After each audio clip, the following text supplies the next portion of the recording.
Estamos iniciando mais um programa Viva a Voz Saúde pela rádio Nossa Senhora de Copacabana, aqui no Rio de Janeiro. Hoje é sábado, dia 20 de maio de 2023. Tá um dia lindo, lindo, lindo lá fora. Passei, antes de chegar no estúdio da rádio, passei pelas praias do Leblon, Ipanema e o poderoso... olha isso aí, gente. Tirei o som aqui do celular.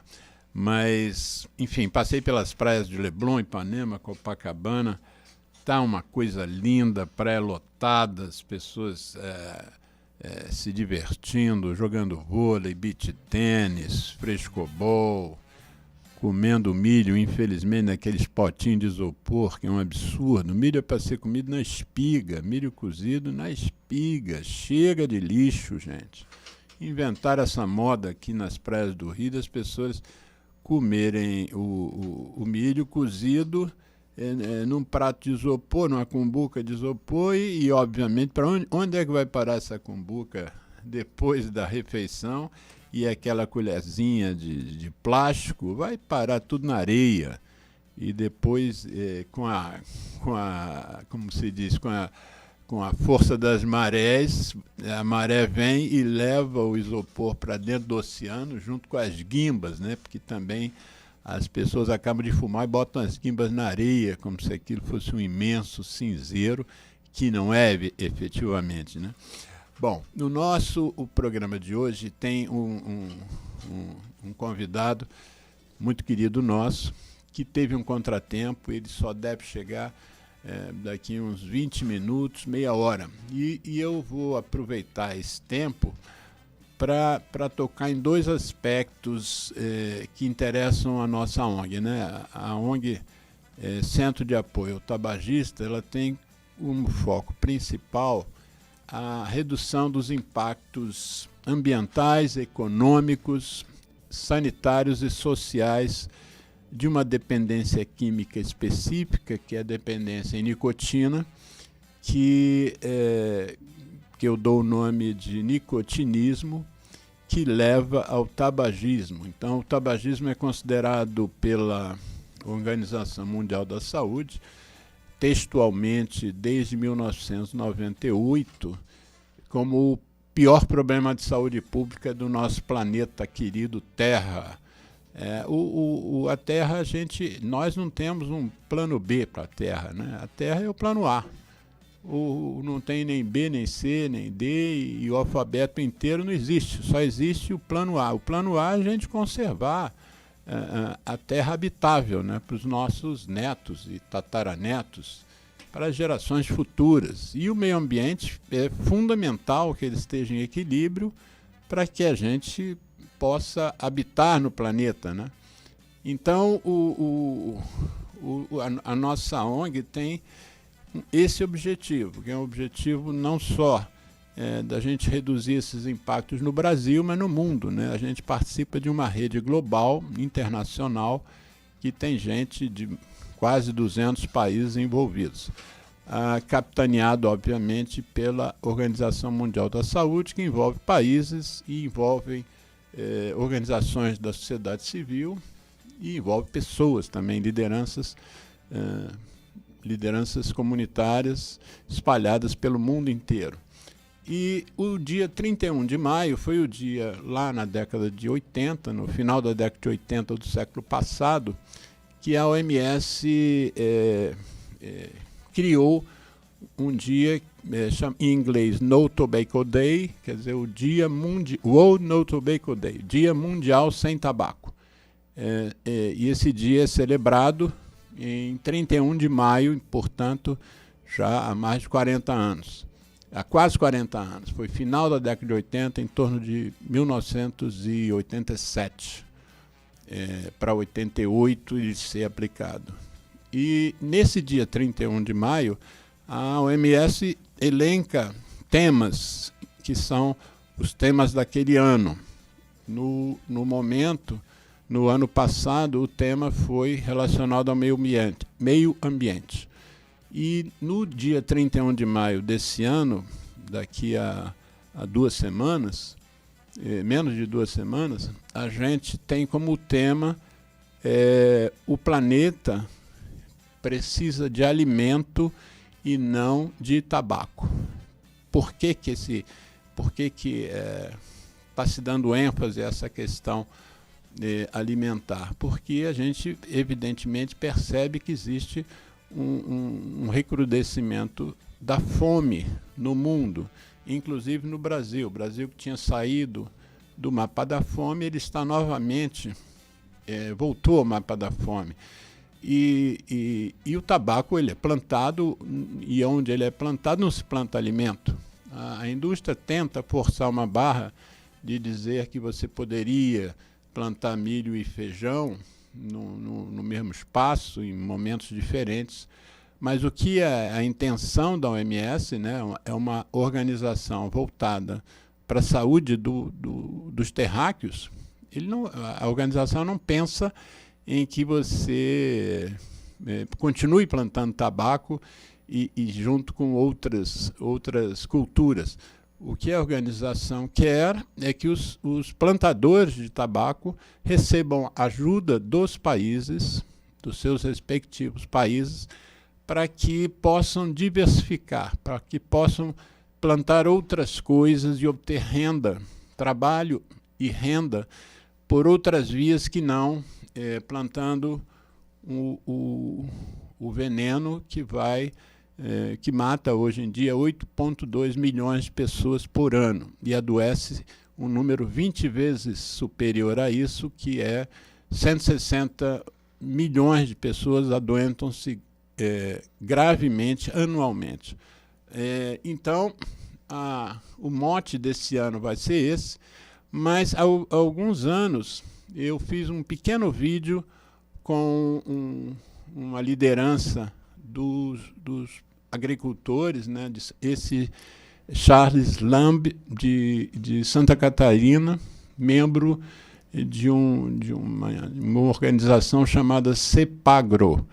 E aí nós tínhamos feito uma atividade, se não me engano, em Brasília, e lá no aeroporto, quando a gente estava já voltando, eu para o Rio e ele para, se não me engano, Floripa, eu pedi a ele para me dar um depoimento curtinho, porque ele tem um grande envolvimento na questão da diversificação, né, da mudança de plantio pelas famílias agricultoras. Então, Geraldo, você bota esse videozinho para a gente, para celebrar o dia 31 de maio que vem aí pela frente. A produção de alimentos na agricultura familiar tem uma importância significativa para a cultura que é carregada de agricultor para agricultor quando permanece na terra produzindo alimentos. E o tabaco não é alimento. Nesse sentido, a agricultura familiar tem uma grande contribuição para a diversificação em áreas de cultivo de tabaco, por evidenciar que no momento que a família começa a produzir algo diferente, acessa outros mercados alternativos, possibilitando uma distribuição de renda melhor para a família durante os 12 meses do ano. Lembrando que o tabaco só dá renda uma vez por ano durante a sua colheita. Nesse sentido, as ações que promovem a diversificação produtiva e a organização de famílias em grupos de base só têm a fortalecer as iniciativas da Convenção Quadro para o Controle do Tabaco, onde não só os aspectos de saúde são valorizados, mas principalmente as iniciativas que protejam os agricultores, que gerem alternativas e gerem principalmente a proteção da saúde do trabalhador envolvido na atividade. Nesse sentido, as organizações que executam propostas que trazem as alternativas para os agricultores têm que ser fortalecidas e cada vez mais evidenciadas no Brasil e mundo afora. Então, esse é o mote do dia 31 de maio desse ano. A gente provavelmente, no dia 28, no sábado 28, a gente provavelmente vai fazer um programa aqui específico sobre esse assunto, trazendo pessoas que estão envolvidas nesse tema e trabalham diuturnamente há décadas tentando reverter esse descalabro que é o tabagismo. E um outro vídeo que eu queria depois que o Geraldo pusesse para a gente, já fugindo da questão do tabaco não é alimento, é realmente o impacto do uso de tabaco sobre a espécie humana, né? Nessa semana que passou, houve uma perda para nós, né, para a cultura brasileira, da cantora Rita Lee. A Rita Lee ela gostava de ser chamada, não de rainha do rock, mas ela gostava de ser chamada de padroeira da liberdade. Então ela foi muito influente para várias gerações, para mim inclusive, e ela fez parte do meu crescimento. Assim, ela tinha talvez aí uns 7 anos mais do que eu a vi começando ainda criança nos Mutantes, e depois ela seguiu uma carreira solo brilhante e se tornou também uma compositora muito interessante, tem letras muito interessantes, e casou-se com um músico, né, que talvez seja o artista mais low profile que eu conheça, né? O Roberto Carvalho é realmente uma figura diferente, né? Porque normalmente o artista aparece muito, né? Ele era um cara low profile mesmo.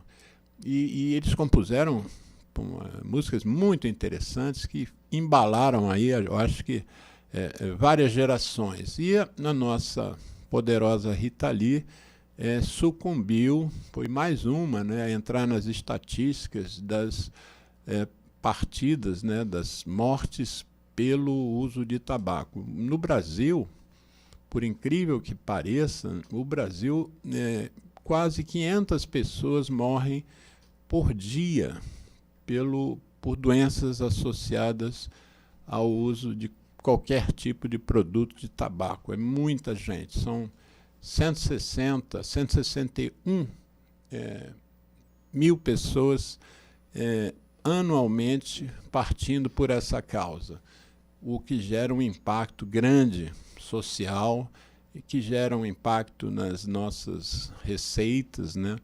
Porque as pessoas param de produzir e isso gera uma dor muito grande para as famílias, e culturalmente a gente sabe o quanto que a gente perde, né?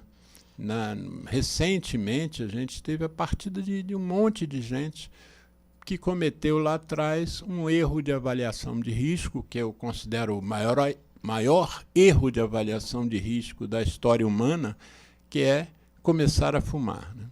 Então a Rita Lee gerou uma pequena comoção entre nós que gostávamos dela, e o videozinho que eu queria mostrar é um trechinho de uma entrevista que o médico Drauzio Varela estava dando para um canal online, o canal UOL, e ele estava falando sobre si, ele que acaba de fazer 80 anos de idade, né? O Drauzio é o meu ícone, né, em termos de comunicação e saúde.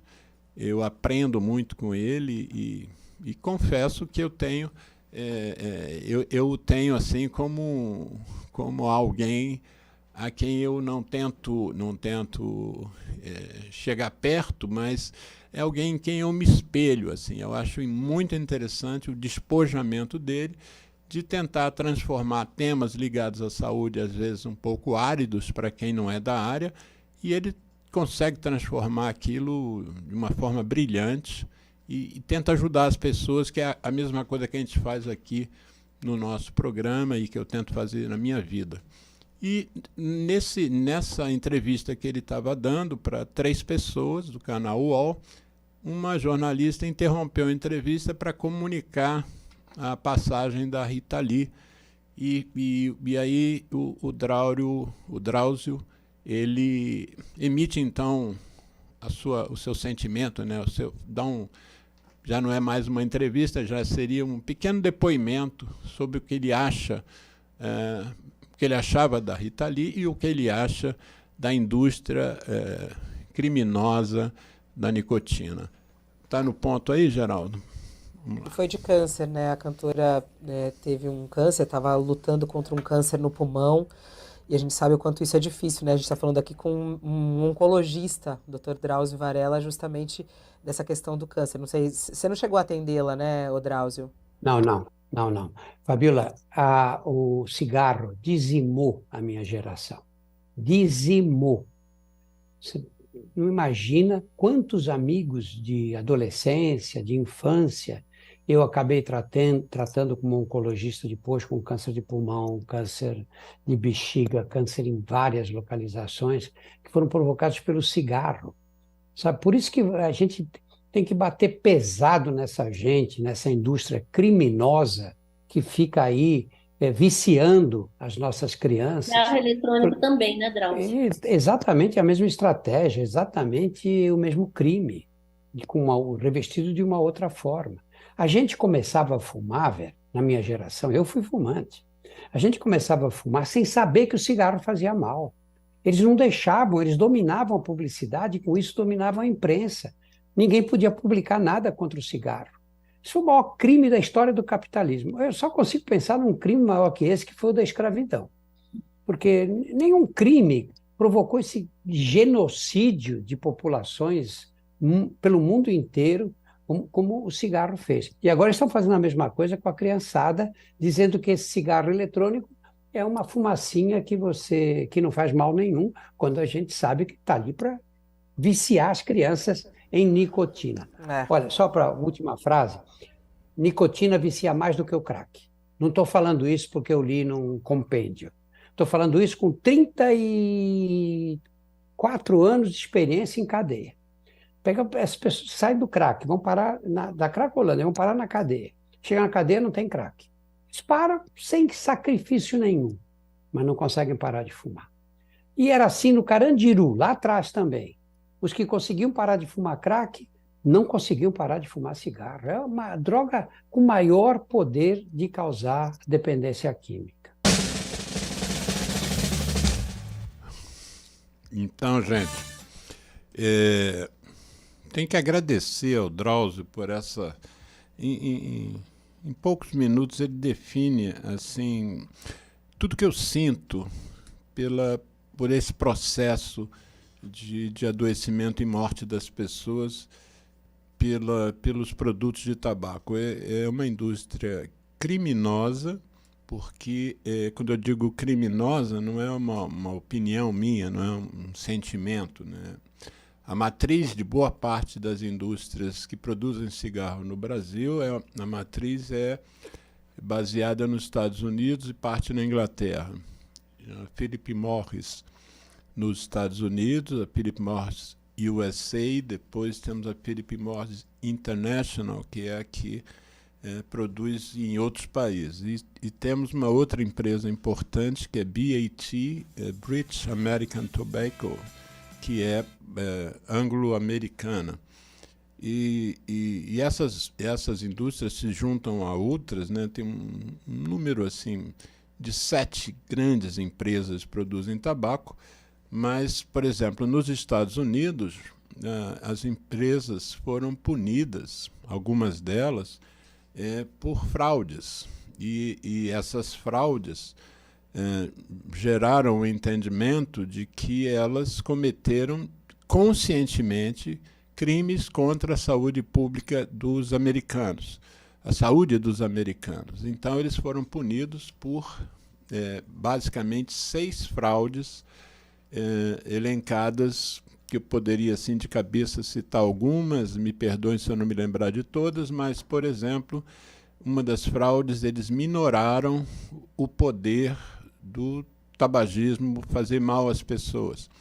Eles também, fraudulentamente, disseram que o fumo involuntário, que eu preciso chamar de involuntário, as pessoas costumam chamar de fumo passivo, seria um fenômeno inexpressivo e sem repercussões sobre a saúde das pessoas, como se fumo passivo não fizesse mal, quando eles já sabiam, eles tinham documentos que mostravam que o fumo passivo fazia, sim, muito mal. Uma outra fraude é que eles negavam que a nicotina gerasse dependência química. O Dr. Drauzio acabou de dizer que a nicotina gera mais dependência que o crack. Obviamente, então, mais dependência do que a heroína, mais dependência do que a cocaína, do que o álcool e outras drogas fabricadas em laboratórios farmacêuticos, como benzodiazepínicos, etc. E, perante o Congresso americano, os 7 CEOs das principais indústrias de tabaco disseram que não desconheciam o fato de que nicotina viciasse. Então, esse foi mais um crime, porque descobriu-se documentos que mostravam que não só eles sabiam que viciava, como manipulavam o teor de nicotina nos produtos e, inclusive, acrescentavam aditivos para que a nicotina gerasse mais dependência, e um deles conhecido é a amônia. Um outro crime do qual eles foram acusados foi de fazer campanhas para crianças se iniciarem na dependência e eles negavam que fizessem marketing direcionado à juventude. Documentos também comprovaram que eles faziam sim marketing direcionado à iniciação de jovens. O fruto desse julgamento, que é considerado o maior julgamento, o maior processo judicial da história americana, da história jurídica americana, nenhum outro processo foi tão grande e gerou uma pena tão grande. Essas empresas foram punidas com uma multa na década de 90 de 340 bilhões de dólares, algo em torno, quase chegando a 2 trilhões de reais. Então, em parte, para que esses recursos fossem usados para o tratamento de pessoas adoentadas pela dependência do produto que eles comercializavam.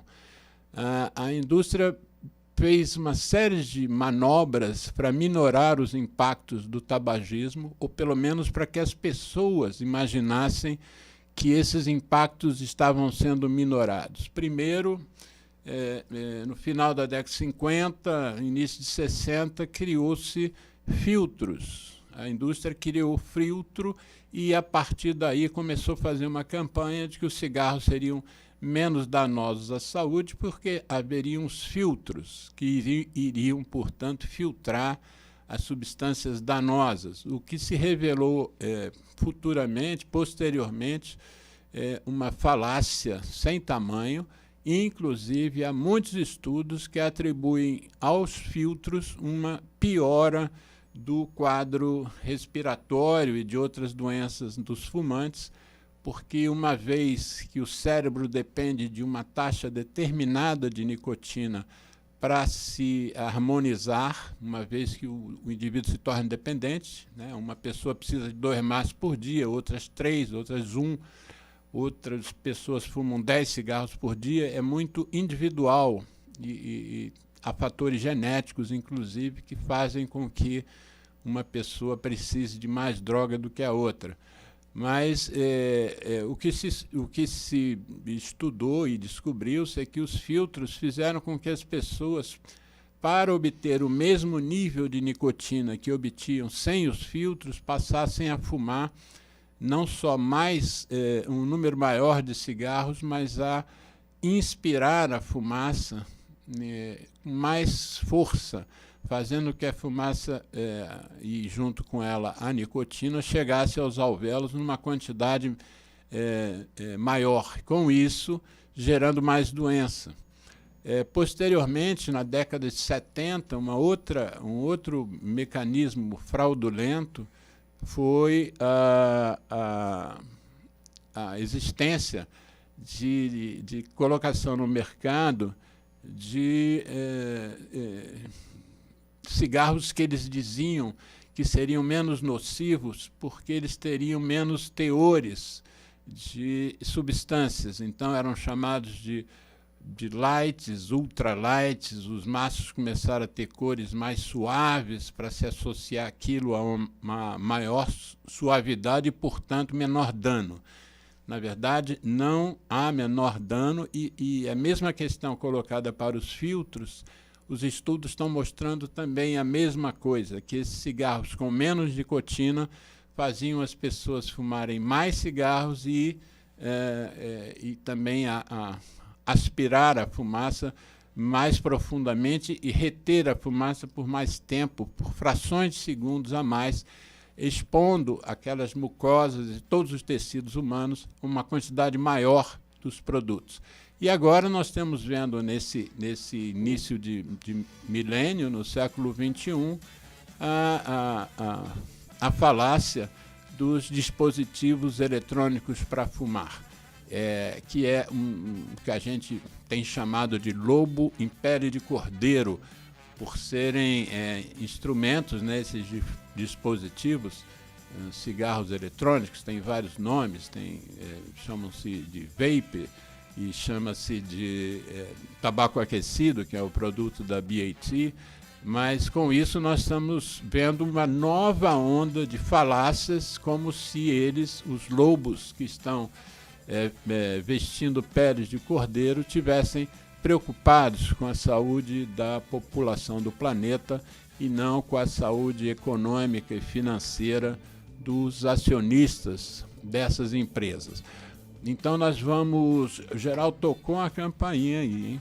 Nós vamos... acho que o nosso convidado está chegando, não tenho certeza, a campainha tocou e nós vamos apresentar aqui o Dr. Alexandre Chieppi, que é um amigo nosso muito querido, antigo parceiro de lutas aí pela saúde, sobretudo a saúde pública, e o Alexandre foi recentemente secretário de Saúde do Estado do Rio de Janeiro, num dos momentos mais difíceis da vida sanitária do nosso país e do planeta, que foi a pandemia de Covid. Então eu propus a ele que desse o nome do programa, né? O nome que ele sugeriu foi Lições Aprendidas da Pandemia de Covid-19. Então ele deve estar chegando, nós vamos fazer um intervalo e na volta a gente retoma já com o nosso convidado aqui no estúdio. O Geraldo vai colocar umas 2 músicas aí que fazem parte do trabalho da nossa ONG, de enfrentamento do tabagismo, e a gente retoma com o nosso amigão Alexandre, meu xará, Alexandre Chieppi.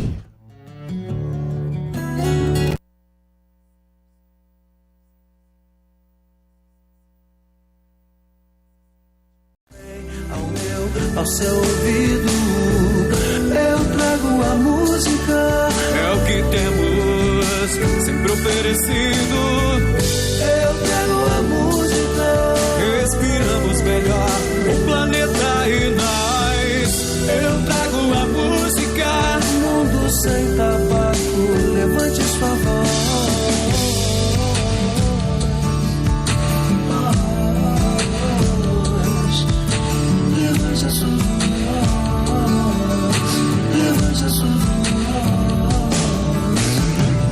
Eu trago a música.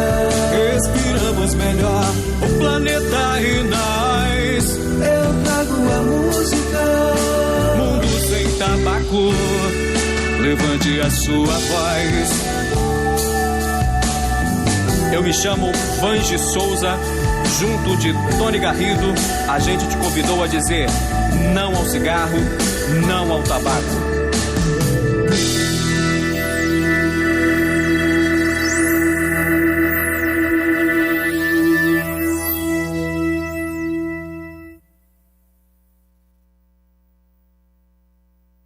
Ter vontade a gente tem que ter, verdade a gente tem que ter, coragem a gente tem que ter.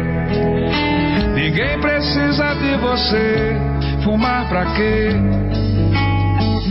Sem você estou melhor, porque meus sentidos me dão mais prazer. Sinto mais felicidade sem saudade de você. Sinto mais cheiro da flor que amor, já nem lembro tanto de Se a liberdade de verdade, fumar pra quê? Antes tarde do que nunca, nunca é tarde pra aprender. Nem foi difícil assim te esquecer. Tudo é questão de querer vencer. Saúde a gente tem que ter, vontade a gente tem que ter, verdade a gente tem que ter, coragem a gente tem que ter. Ninguém precisa de você, fumar pra quê?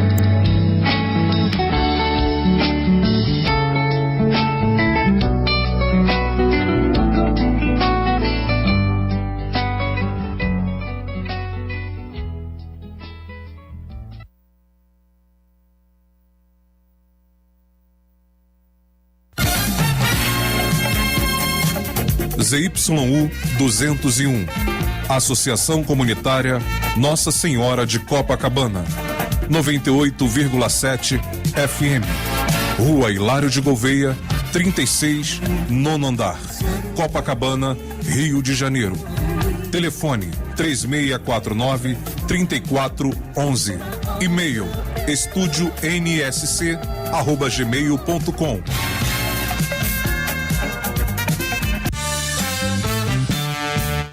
Estamos reiniciando o programa Viva a Voz Saúde pela rádio Nossa Senhora de Copacabana. O nosso convidado, Alexandre Chieppi, já está presente no estúdio e nós não vamos perder tempo. Vamos aproveitar o tempo que nós temos para falar sobre a questão das lições aprendidas da pandemia de Covid-19. O Alexandre Chieppi, como eu coloquei na introdução, é um grande amigo, um grande parceiro na área da saúde. Eu me formei em 1978, né? Então no final do ano faço 45 anos de formado em medicina.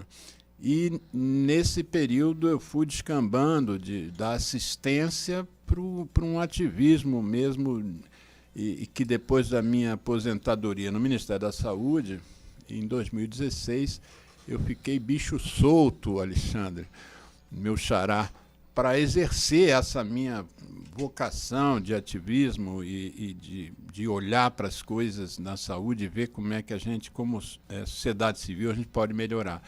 E o Alexandre, ele esteve em vários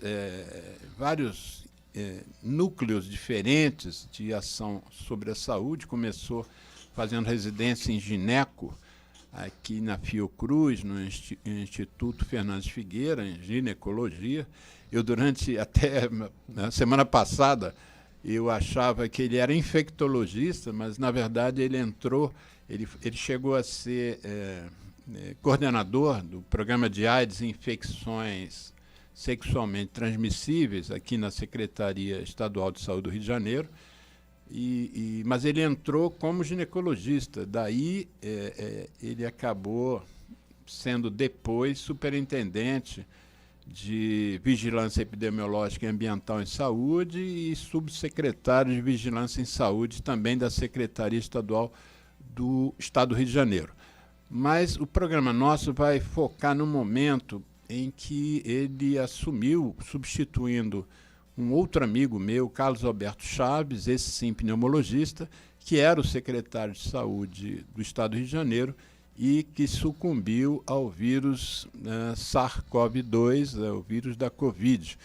Então, esse período de 2 anos que o Alexandre Chieppi esteve à frente da Secretaria Estadual de Saúde foi justamente o epicentro, né, a gente poderia dizer, do maior descalabro sanitário que a gente já viveu, que foi a pandemia de Covid. Eu hoje estava fazendo um levantamento sobre a mortalidade no Brasil pela Covid. No dia de hoje, no dia 20 de maio, nós já ultrapassamos 702 mil mortes, né?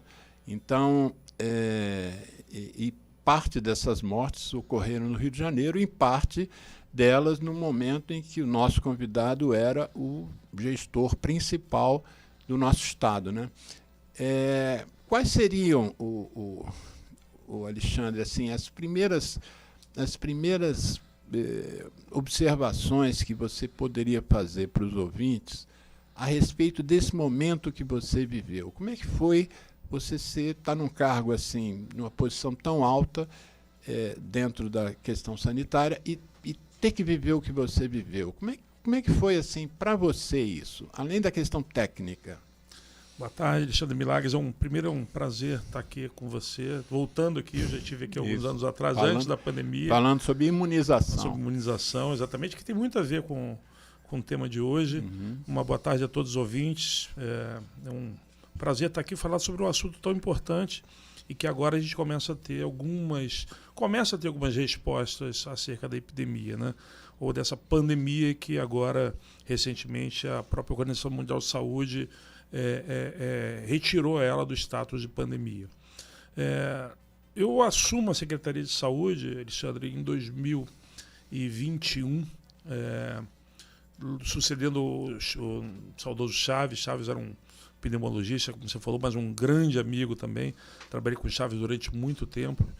O Chaves, Chaves foi meu chefe na regulação, na central de regulação. O Chaves era uma figura muito, eu diria que foi muito importante para a gente, porque era uma pessoa que foi colocada no lugar certo, no momento certo. A Secretaria de Saúde vinha de um momento muito ruim, de problemas administrativos, que culminou, inclusive, na exoneração do secretário de Saúde. Inclusive, foi o foco do impeachment do governador, né? E o Chaves assume, naquele momento de pandemia, né? Tendo que organizar a Secretaria de Saúde do ponto de vista administrativo e começar a dar respostas efetivas à pandemia, num momento muito grave da Secretaria de Saúde, em que a população via a Secretaria de Saúde como epicentro de todos os problemas administrativos que nós tivemos. Trabalhei com o Chaves desde o começo, desde o primeiro dia. Na verdade, quando o Chaves entra na Secretaria de Saúde, no primeiro dia eu entro junto com ele, né? A gente entra com a cara e com a coragem, apesar de eu já ser um servidor da Secretaria de Saúde há muito tempo. E aí ele começa o trabalho, ele sai em 2021, eu assumo, ele continua trabalhando comigo, naquele momento como coordenador de operações aéreas, que ele era uma paixão dele na época. Ele também era militar, né? Ele foi militar durante muito tempo, né? E ele fazia o transporte de vacinas, até que, infelizmente, apesar de todo o cuidado, enfim, ele teve uma complicação grave pela própria Covid e veio a falecer. E aquele momento da Secretaria de Saúde era um momento em que a gente tinha...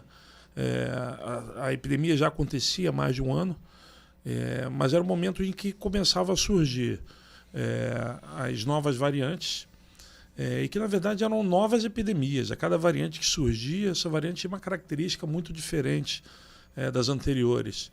A primeira variante, o vírus original, ele pega o mundo todo, de certa forma, de surpresa. Ninguém sabia o que era esse coronavírus, apesar da gente já saber que havia relatos, né, de epidemias de coronavírus anteriores, o SARS-CoV-1, né, o MERS, que é o coronavírus do Oriente Médio, tinha uma letalidade muito alta. Os coronavírus, que são os coronavírus associados às infecções respiratórias mais leves. Então a gente tinha três grandes grupos de coronavírus. Os coronavírus que não atingiam os humanos, os coronavírus que eram muito transmissíveis, mas eles não causavam quadros graves, clínicos, e os coronavírus muito graves, mas que se propagavam muito pouco. E a gente é surpreendido por esse novo coronavírus, que ele junta características dos dois. Ele é mais agressivo do ponto de vista clínico, isso é, ele causa mais formas graves, e ao mesmo tempo ele se transmite muito rapidamente. Então, sem imunidade da população foi um ingrediente para a gente começar a ter uma grande pandemia, em que a gente não conhecia muito bem o agente infeccioso e a gente não tinha vacina.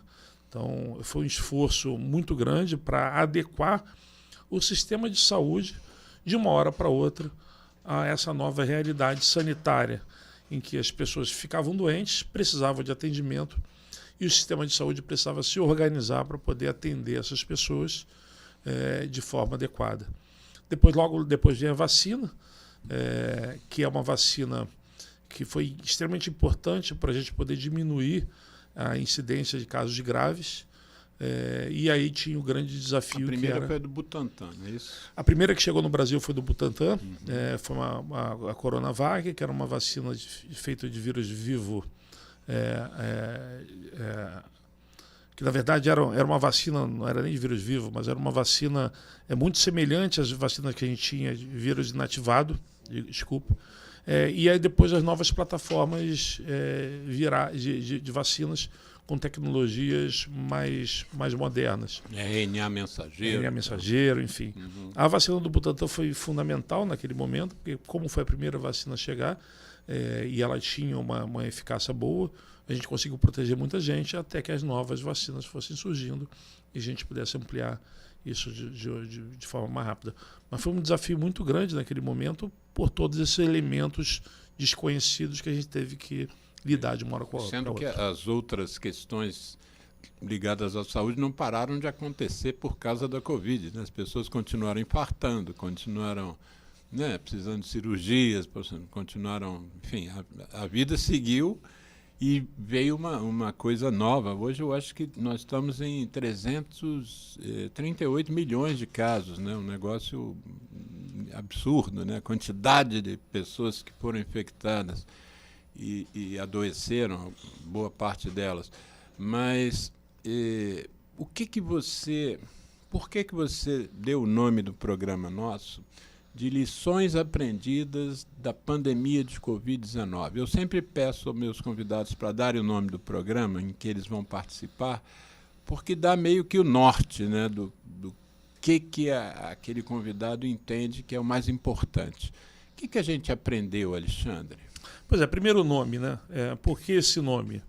Porque quando a gente está no momento digamos, da crise, e de uma crise sanitária com agente etiológico, digamos assim, com uma causa ainda pouco conhecida pela comunidade científica, as decisões são tomadas muito com base em experiências de outras epidemias, mas com muito bom senso, tentando avaliar sem muita informação científica ou sem muita evidência científica. A gente está chegando agora no momento, e agora que passou a pandemia, da gente tentar aprender com o que aconteceu. Este é o momento agora da gente refletir e avaliar quais foram os erros, quais foram os acertos relacionados à pandemia. Eu não tenho dúvida nenhuma que a maioria das decisões foi tomada com base no que a gente tinha de evidência disponível, que era uma evidência muito frágil. Então agora é importantíssimo que a sociedade como um todo, a comunidade científica, os gestores públicos e privados agora se debrucem sobre essas experiências da pandemia de Covid por dois motivos. Primeiro, identificar quais foram os erros e acertos, e também nos prepararmos para as próximas pandemias que certamente virão. Isso foi um anúncio, digamos assim, um anúncio muito duro, mas eu não tenho dúvida que com esse mundo globalizado que nós vivemos hoje, com as pessoas de uma hora para outra, em poucas horas, elas estão do outro lado do mundo com uma intensidade, com uma frequência muito grande, as epidemias vão tender a ser cada vez mais frequentes, fora as questões ambientais relacionadas que certamente impactam também nisso. Então, aprender as lições e ver o que a gente acertou e errou é fundamental para que nas próximas pandemias a gente esteja mais bem preparado. E o que você identifica como erro, ou erros no plural, que nós cometemos nesse período? O primeiro erro, e assim, sem ser muito específico, porque acho que todo mundo errou, o primeiro erro foi a prepotência da gente imaginar que a gente tinha conhecimento sobre tudo e podia dar opinião sobre tudo. A gente tinha que tomar as decisões com base nas melhores evidências disponíveis. Então, isso foi algo que a gente precisa refletir para o futuro. Uma outra questão que eu acho que é fundamental e a gente adequar, e as autoridades sanitárias vão ter um papel importante nisso, é melhorar a comunicação Hoje a gente vive num mundo digital e que as informações correm muito rapidamente. Se a gente não se adequar a isso para poder passar para as pessoas a verdadeira informação, a correta informação, ou a melhor informação disponível, não quer dizer que seja... a que existe. Que existe, mas a melhor que existe, né, naquele momento, a gente vai estar cada vez mais sujeito a ter a população influenciada por informações equivocadas. Então, trabalhar a informação é fundamental. Eu não gosto muito de associar a guerra, mas tem aquele jargão de que guerra se ganha com informação. Epidemia também se combate com informação correta. Então, a gente tem que se preparar cada vez mais para poder comunicar de forma adequada e saber comunicar cada vez melhor. Então, acho que essa é uma outra lição que fica para a gente. E uma outra questão importantíssima, Milagres, que eu acho que é fundamental a gente preparar nosso sistema produtivo, de alguma forma, para poder dar conta das demandas que nós temos em termos de saúde pública. Não dá para, num momento de crise, a gente ficar relegado eu nem diria um segundo plano, um terceiro plano. Porque quando nós precisamos de insumos básicos para enfrentar a epidemia, a gente dependia de mercado internacional, que naquele momento vivia quem paga mais leva mais. Eu me lembro do Trump ter sequestrado um avião que ia levar máscara, não sei para onde, ele sequestrou a carga toda para os Estados Unidos. Não foi só o Trump, eu diria que... exemplo. Né? Mas a gente ficou atrás dos países da Europa, dos Estados Unidos, do Canadá, e a gente só conseguiu ter acesso aos testes, só conseguiu ter acesso a alguns insumos básicos necessários para o enfrentamento da epidemia no momento posterior. Porque a nossa indústria é uma indústria, digamos, ainda muito incipiente. Então é preciso urgentemente fortalecer essa indústria nacional, porque no momento de crise é ela que vai assistir a nossa população. E você colocou até agora 5 questões para a gente aperfeiçoar para uma eventual nova situação semelhante, uma nova pandemia. Vamos lá, não pode ser só 5. Não, tem muito mais. Algumas questões muito específicas do setor saúde, que é a reestruturação da nossa área de vigilância para identificação de doenças emergentes e reemergentes. O que isso quer dizer na prática, traduzindo para as pessoas? Nós temos que estar aptos a diagnosticar e identificar novos agentes infecciosos de forma muito rápida, ou muito mais rápida do que a gente tem hoje.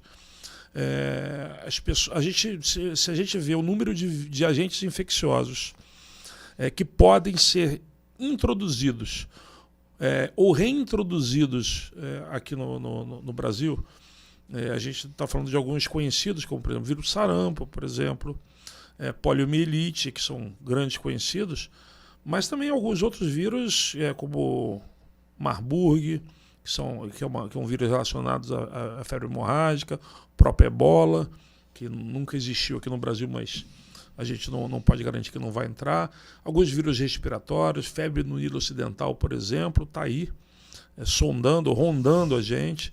Então, existe uma imensidão de agentes infecciosos que podem entrar no nosso território a qualquer momento, se solidificar, e a gente precisa identificar isso o mais precocemente possível para poder mitigar as consequências da ação desses agentes infecciosos.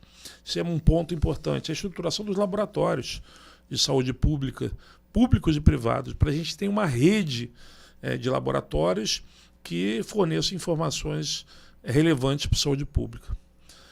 Mais um ponto fundamental, que eu acho que vem que é uma lição aprendida dessa pandemia, a gente tem que começar a trabalhar muito fortemente a questão da imunização aqui no país.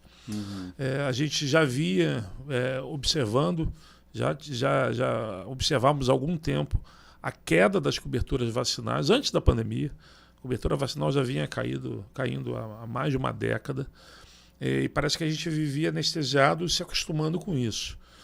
Vi um movimento muito consolidado na Europa do movimento anti-vacina, e essa queda ano a ano da cobertura das vacinas básicas, que parece que a gente esquece que foram elas que foram responsáveis por diminuir essa mortalidade infantil. Uma dos fatores responsáveis pela diminuição da mortalidade infantil foi a vacinação. Acho que as pessoas parece que às vezes esquecem, né? A quantidade de pessoas sequeladas por poliomielite, sarampo já foi uma das principais causas de mortalidade infantil, as consequências graves das epidemias de varicela, o que era a mortalidade de idosos por influenza, por gripe, antes da introdução da vacina. E a gente precisa repensar quais lições da Covid, a dificuldade que foi de vacinar na Covid, né, de convencer a população de que era uma vacina que precisava ser aplicada naquele momento, apesar de ser uma vacina nova. Então a questão da imunização é algo que a pandemia também traz à tona para a gente. Então, são várias lições. E me chama a atenção aqui, algumas coisas que você falou podem ser... A gente pode abrir o tema, por exemplo, a questão que eu coloquei como item 2 e item 3, melhorar a comunicação no sentido, agora eu não vou falar do conteúdo, mas das plataformas, né? Eu acho que hoje a gente tem muitas vias para se comunicar com a população, que sempre era visto como uma coisa muito cara, né? Pô, você fazer um anúncio na Globo tem um preço muito alto, então não dá para a gente investir nisso. Mas existem outros caminhos para você comunicar. E eu me lembro de um evento que eu participei, era uma pré-conferência, e ia haver uma conferência do Conselho Nacional de Saúde, e a Fiocruz fez um evento anterior para falar sobre preparar um material para levar para o Conselho sobre informação e comunicação, e o tema, o mote do evento era que informação era um direito da cidadania.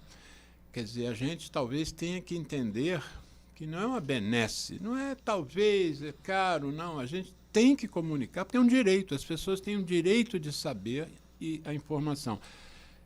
Em quantidade, eu me lembro de uma campanha americana que está sendo retomada agora esse ano, uma campanha para as pessoas diminuírem, para pararem de fumar.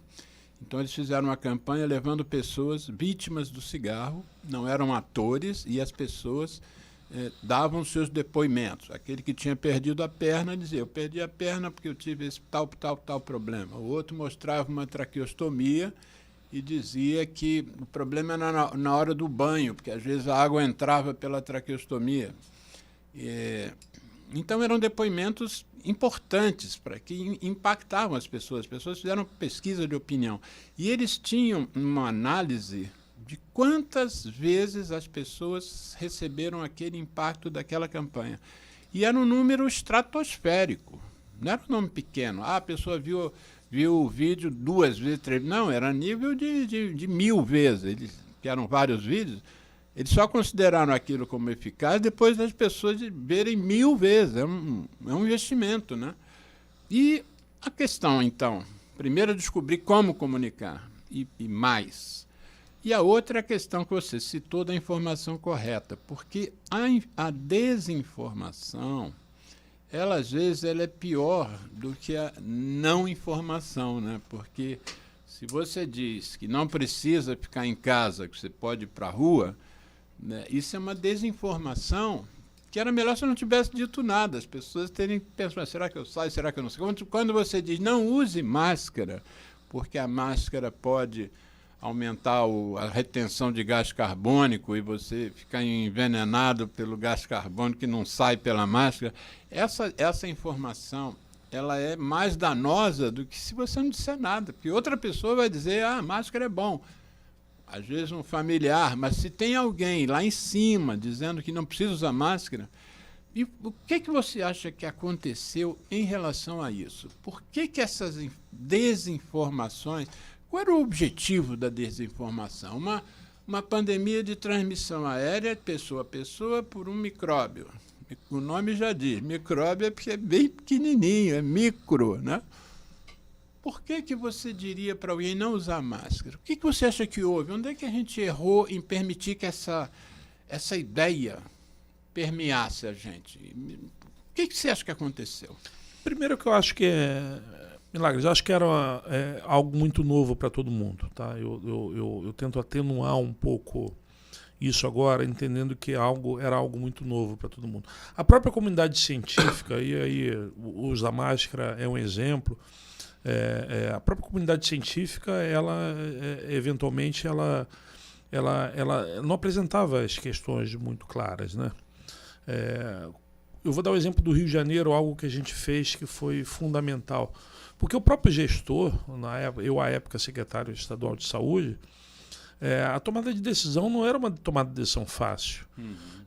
Porque, como eu disse, as evidências não eram evidências concretas. Por exemplo, a gente não tinha evidências sólidas, científicas, de que o uso da máscara, por exemplo, ele poderia reduzir, estou falando no início da pandemia, né, quando a decisão foi tomada, poderia reduzir drasticamente a infecção. Obviamente que a gente imaginava, e pela lógica, né, se é um vírus de transmissão respiratória, se uma máscara que mesmo que ela não seja uma máscara que impeça a passagem do vírus pela gramatura dela, digamos assim, se ela impede a passagem de secreções respiratórias, em tese ela diminui o risco de infecção. Mas era uma decisão tomada com base ainda em evidências científicas frágeis. O que a gente fez no Rio de Janeiro para poder tentar diminuir essa suspeição, digamos assim, das tomadas de decisão? Nós montamos um grupo de especialistas que, de certa forma, tomava essa decisão em conjunto com o governo. E eu acho que é isso que é importante. Nós nunca teremos evidências científicas muito sólidas de tudo na nossa vida.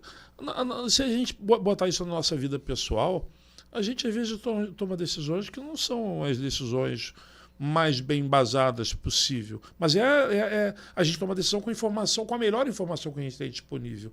E aí eu acho que é isso que é importante. Cada vez mais as autoridades sanitárias, governamentais e privadas se unirem com a academia para que essa decisão seja tomada e aí sim a população identifique que essa decisão ela pode não ter. E aí quem for contra também, Alexandre, ele vai ter que explicar por que é contra. Porque não tem evidência. Evidência concreta, evidências sólidas. A gente vai ter anos depois do que o problema passa. Nesse momento a gente tem que tomar a melhor decisão possível. E aí eu acho que isso que é importante. Essa pandemia mostrou cada vez mais, porque se a gente fizer um paralelo com a pandemia das gripes, da gripe espanhola, enfim, são épocas diferentes. As pandemias duravam 10, 20 anos. Porque as pessoas se movimentavam muito lentamente. Então ela tinha um caminho a ser seguido muito lento, né? Hoje não. Hoje um vírus que é identificado na China, 2 meses depois ela está lastrada por todo o país, por todo mundo. E não há tempo da gente produzir ciência na mesma velocidade.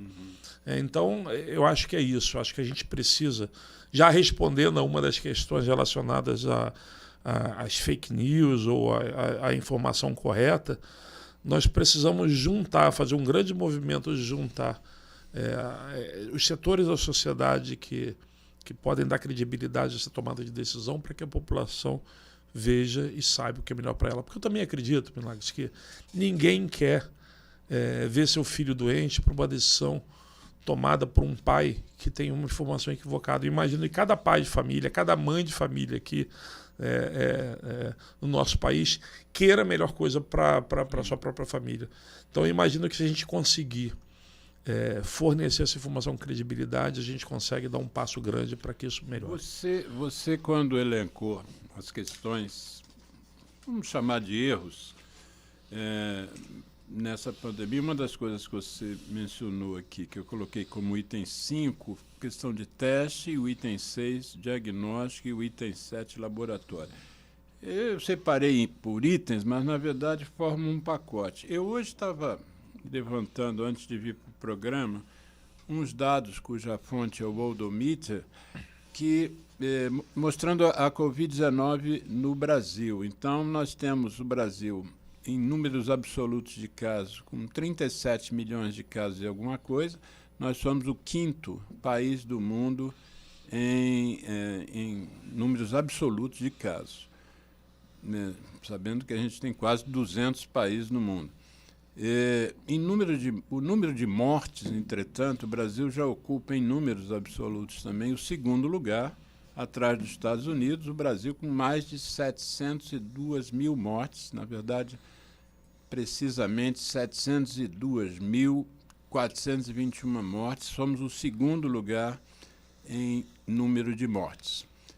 O que começa a chamar ainda mais atenção, o número de testes. O Brasil realizou mais de 63 milhões de testes, mas o que coloca o Brasil em 22º lugar do mundo em testagem.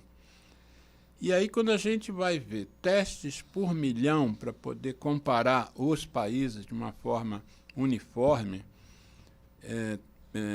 nós chegamos a 296.146 testes por milhão. Isso nos coloca na posição 146 no lugar no mundo. Ou seja, 145 países testaram, correlacionando com as suas populações, mais do que nós. O que você acha que se deu isso? Porque nós não estamos falando só de uns poucos países na Europa, o Canadá, os Estados Unidos. Estamos falando de 145 países à nossa frente. Onde foi que nós erramos aí, quando lá atrás diziam testar, né? Como é que você enquadra essa é a nossa colocação aqui, que não é nada airosa? Eu sou muito cético em relação a esses números, Milagres. Assim, eu olho com muito cuidado. Acho que o Brasil teve problemas gravíssimos no enfrentamento da pandemia. Acho que faltou uma coordenação nacional forte para poder avançar nas ações. E eu digo isso com muita tranquilidade. No momento de crise dessas, as decisões estratégicas não podem ficar a cargo de prefeitos, de vereadores, ou mesmo do governo estadual. A linha mestre do enfrentamento de uma pandemia, ela tem que ser feita pelo governo federal. E eu acho que nós, por diversos motivos, nós falhamos desse processo. Em relação a essa comparação com o país, eu sou muito, muito cético, porque os sistemas de informações são completamente diferentes. A gente sabe que a gente não realizou tão pouco teste como está colocado ali, mas o nosso sistema de informação ele foi muito mal alimentado. Nós não temos um histórico, apesar de um sistema de vigilância epidemiológica sólido no Brasil, de notificação de testes realizados por laboratórios privados, por exemplo. A gente sabe que isso é muito mal informado. A informação sobre os autotestes realizados também foi muito ruim. Então, certamente, a gente realizou mais testes do que está informado e menos testes do que deveria. O que também pode ter acontecido nos outros países. Também pode. Os outros países que estão à nossa frente podem ter testado mais também. Mas, quando eu falo de lições aprendidas, exatamente isso. Agora é o momento da gente identificar e avaliar o que aconteceu. E aí os estudos agora, certamente, eles vão, ao longo dos próximos anos, responder isso. Fizemos menos do que deveríamos, certamente. Fizemos muito menos que os outros países. Temos que avaliar se fizemos e por que fizemos. Tivemos dificuldade na chegada do teste, porque 100% dos testes eram importados. 100%? 100%. A gente não tinha um teste.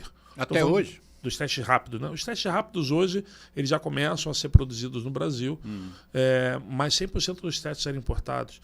Quando a gente começou com o movimento de teste-se, as plataformas laboratoriais existentes eram plataformas de exames de biologia molecular. Então, foi um nó no sistema público e privado, porque os resultados demoravam 10 dias para poder ficar pronto, não serviu para nada. Então, acho que a gente tem que olhar com muito cuidado. Certamente a gente teve erros, certamente a gente não estava preparado para poder realizar tanto teste. Fomos nos preparando ao longo do tempo. Para você ter uma ideia, efeito de comparação, o LACEN, que é o Laboratório Central do Estado do Rio de Janeiro, ele tinha capacidade de realizar, na época das arboviroses, a gente não fazia praticamente nenhum teste, pouco teste para doenças respiratórias, um pouco, fazia um painel respiratório. Mas, a título de comparação, ele tinha capacidade de realizar 1.000 testes de identificação de vírus, que é o mesmo tipo de teste que faz de vírus da dengue, por ano, era o que realiza. Na pandemia de Covid, a gente teve que realizar 10.000 testes por dia. Por dia? Por dia. Então, assim, a gente saiu de 1.000 testes por ano, que era o que a plataforma permitia, para 10.000 testes por dia. Isso é algo absolutamente desproporcional. A gente está falando de um aumento de 3.600 vezes. 10.000 testes por dia. Era necessidade ou era o que foi feito? Não, nós chegamos no pico da produção a ter uma capacidade instalada nas plataformas do LACEN, da Fiocruz e da UFRJ, juntos realizar 10.000 testes por dia. Então, para efeitos de comparação, exame de biologia molecular, identificação de DNA, é algo complexo. Então, isso também é um legado da pandemia. Mas, por outro lado, a gente viu que também a gente não pode depender dessas plataformas para dar uma resposta para a sociedade. A gente tem que pensar em plataformas laboratoriais mais simples. Então, acho que agora é o momento, e aí sendo muito objetivo, erramos porque subdimensionamos a necessidade de testes e não nos preparamos para isso anteriormente. Quando a gente pensou dos testes, no começo, dos testes rápidos, o mercado não oferecia para a gente.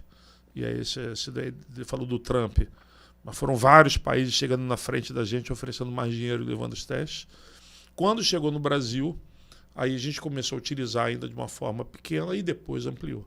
Então, isso é algo que a gente tem que estar pronto para quando surgir uma nova doença, porque a identificação rápida de um caso positivo de uma doença respiratória é igual ao isolamento, é igual. Nos Estados Unidos, por exemplo, tinha teste e as pessoas mandavam por correio para as pessoas. A gente não tinha dificuldade de conseguir teste para poder fazer, seja na área pública, seja na área privada. Uma outra coisa em relação à comunicação que você citou, e que eu colocaria aí já na questão do acerto, talvez a motivação estivesse em cima do erro, mas a decisão de alguns órgãos de comunicação de criarem um consórcio para informar a população, né? Eu acho que esse consórcio, talvez não com esse nome, ele pudesse ser uma coisa para frente para outras pandemias. Quer dizer, a gente perceber a importância da imprensa, né? A importância das mídias em geral, mas todas as plataformas, seja rádio, jornal, televisão, internet. A gente, o papel da imprensa é comunicar, né? Uma imprensa é uma indústria da comunicação, basicamente. Então, eu acho que foi uma coisa, eu digo assim, que não foi legal, porque esse consórcio foi criado no momento em que se percebeu que havia dificuldade do governo federal em emitir as listagens dos casos e o número de casos, enfim. Mas eu acho que, por exemplo, eu lido com tabagismo, como você sabe, que mata 500 pessoas por dia no Brasil, há décadas. Já matou até mais um pouco. Não temos um consórcio da imprensa para enfrentar o tabagismo. Ao contrário, parte da imprensa, a gente sabe, e eu que sou um investigador nessa área, que acompanho com lupa, a gente sabe que tem órgãos que são comprados, né? Se vendem para a indústria. Agora, por exemplo, a gente está enfrentando essa nova ofensiva da indústria, que são os cigarros eletrônicos, e a gente tem visto, a olhos vistos, que a indústria seduziu boa parte dos órgãos de imprensa, felizmente não todos, né? Mas eu consideraria a gente dar mais valor aos órgãos de imprensa para comunicar a saúde, talvez, do que a gente dê ainda. Aliás, é um dos motivos que a gente tem esse programa aqui. Que outros acertos você considera? Você agora vai ficar de saia justa, porque são 10 minutos só para a gente encerrar o programa. Né, Geraldo? São 10? Mais ou menos 10, 11 minutos. Passa rápido. Quais são os acertos que você identifica que, bom, isso aqui a gente, enfim, tem que levar para frente e ampliar, implementar. Mas o que você ressalta de mais importante nesse processo que a gente viveu tão dolorido? Eu, por exemplo, perdi 98 amigos. Aí dizem assim, você perdeu porque você é da área da saúde. Mais da metade não era da área da saúde. Quais são os acertos que você identifica que a gente não pode perder de vista? Bom, primeiro eu só vou fazer uma colocação em relação à questão do consórcio da imprensa. Eu espero que a gente se organize de forma a não precisar de mais consórcios para poder apresentar dados para a população. Isso deve ser uma atribuição da autoridade sanitária pública, da autoridade sanitária local, seja ela nacional, estadual ou municipal, e caberia à imprensa auditar e questionar e reverberar essas informações. Enfim, teve que ser feito por problemas exatamente na condução da pandemia. Foi fundamental, foi importante, mas eu espero que a gente consiga se organizar para não precisar mais disso no futuro, seja em relação às doenças crônicas não transmissíveis, tabagismo ou as doenças infecciosas. A gente tem que ter clareza, a gente tem que ter transparência nas informações para que exatamente a população possa confiar naqueles dados. Em relação aos acertos, eu acho que não foram poucos os acertos também. Primeiro, a gente teve que... A saúde enfrentou, em diversos momentos, os setores produtivos, e cada um, obviamente, com as suas razões, sem tirar a razão de ninguém. Por exemplo, em relação à questão da necessidade do distanciamento em alguns momentos, né? Eu lembro que uma decisão que nós tomamos foi uma decisão muito, muito difícil à época, que foi, por exemplo, que era quando a variante Ômicron, que é essa variante mais transmissível, né, estava aparecendo na Europa e causando casos na Europa. Nós tomamos a decisão de suspensão do Réveillon de 2021. De 2021 para 2022, né? Então, eu acho que, de certa forma, em algum momento, a saúde se impôs enquanto referência para poder tomar algumas decisões que eram decisões muito difíceis. Semanas sem ir à praia. Semanas sem ir à praia, Réveillon, fechamento e distanciamento em escolas, em bares, estádio de futebol, enfim. De certa forma, a gente se impôs e mostrou que a gente precisava ser ouvido naquele momento. E eu volto a dizer, numa época muito difícil em que a gente sabia que a economia precisava ser retomada. Um outro aspecto que eu considero muito importante, e eu vi no Rio de Janeiro, eu posso dizer pelo Rio de Janeiro, foi a nossa grande capacidade de adaptação a essa nova realidade. Assim, em questão de dias, a gente montava e desmontava setores dentro dos hospitais, e eu não falo de hospital de campanha não, tá? Foi um erro alguns hospitais de campanha. Alguns foram necessários, mas a maioria foi um erro. Porque a gente tinha a capacidade de organizar dentro dos hospitais isso de uma forma muito mais ágil, muito mais barata e muito mais eficiente. Então, hospitais que foram transformados em centros de referência. Porque também não adianta só montar um hospital de campanha, você não tinha nem profissional para poder trabalhar nesses locais todos. A decisão, por exemplo, de suspender cirurgia eletiva, que a gente sabia que tinha algumas consequências, mas que naquele momento era fundamental para atender aquelas pessoas graves que estavam doentes. Uma decisão muito importante que nós tomamos, que foi na época do auge da crise dos kits anestésicos, né, que a gente estava... O mundo vivia um boom de internações em CTI e o mercado já não conseguia abastecer, e a gente tinha um risco das pessoas morrerem por falta de medicamento para manter elas entubadas. E aí nós conseguimos fazer uma compra internacional de kits anestésicos em um período de 30 dias.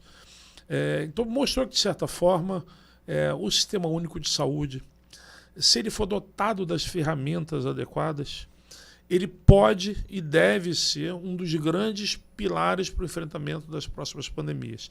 Mas volto a dizer, ele tem que ser estruturado adequadamente para isso. O parlamento, nossos legisladores, eles têm que garantir ferramentas ágeis para que no momento de pandemia a gente possa tomar a decisão correta para poder salvar as pessoas, porque ali não dá para a gente esperar 60 dias, 90 dias, 120 dias para poder tomar uma decisão ali. A decisão é tomada a cada dia e isso impacta na vida de milhares e milhares de pessoas. Lembrando aquele caso aquela situação da falta de oxigênio em Manaus, né? Quer dizer, nada mais agudo do que isso, né? Você pegar um sistema que tem uma pessoa precisando de oxigênio e o sistema não estava conseguindo oferecer o oxigênio no Imagina momento uma pessoa certo. Morrendo por falta de oxigênio dentro do hospital. Então, assim, isso os legisladores têm que entender. A saúde é diferente do judiciário. Quando a gente reclama que o nosso processo está demorando 10 anos, 5 anos, 3 anos para ser julgado, isso tem uma consequência. Quando a gente deixa de fornecer oxigênio para uma pessoa que está internada no UTI, ela morre no mesmo dia. Então, essa diferença ela tem que ser vista pela sociedade e as ferramentas têm que ser garantidas para que a gente possa ter agilidade e, ao mesmo tempo, obviamente, controle para que a gente também não passe pelos escândalos que nós passamos. Você agora, para encerrar o programa, rapidamente, você agora é o presidente do Instituto Vital Brasil. Fala aí o que é esse instituto, qual é o propósito do Instituto? Vital Brasil o Instituto Vital Brasil, a sede dele fica em Niterói, ele tem alguns outros locais, tem uma fazenda em Cachoeira de Macacu.